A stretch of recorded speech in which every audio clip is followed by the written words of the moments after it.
This video is going to discuss the process of completing the square. Initially, the completing the square method is taught to help rearrange a parabola from standard form into vertex form. It can be used for many other things later on in other math classes, but it is initially taught in Algebra 2 to talk about quadratics. So the process of completing the squares, we actually want to make a perfect square.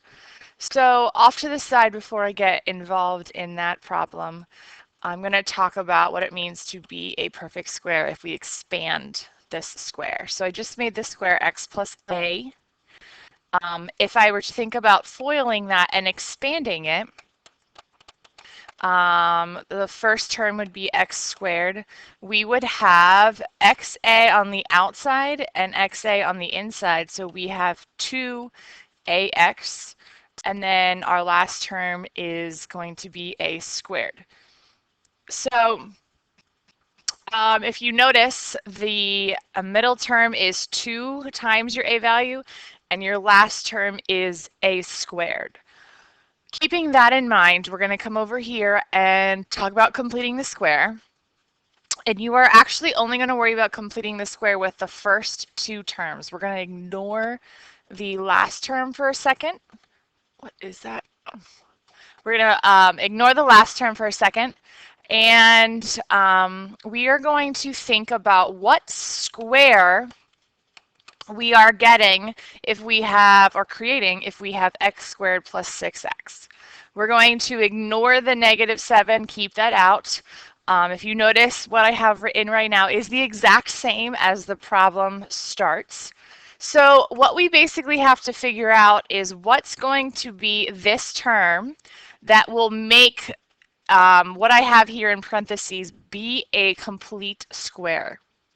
And if you think about our value 6 essentially is 2a. So if we think about dividing 6 by 2, we're going to get 3.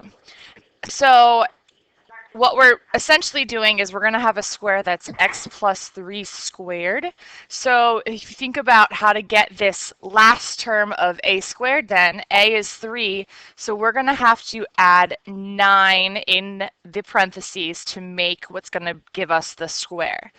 However, we need to keep the equation balanced. So if I'm adding 9 inside the parentheses, I need to subtract 9 outside of the parentheses so that this equation is essentially worth the same amount as what I started. So I tried to do it in a different color so you can see the blue is what the original problem was, and I'm adding in this red, but if you notice between 9 and -9, we're balanced and we end up having the original problem in value.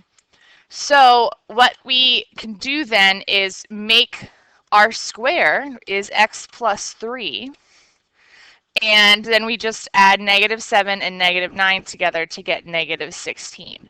And we are now in a vertex form of a parabola.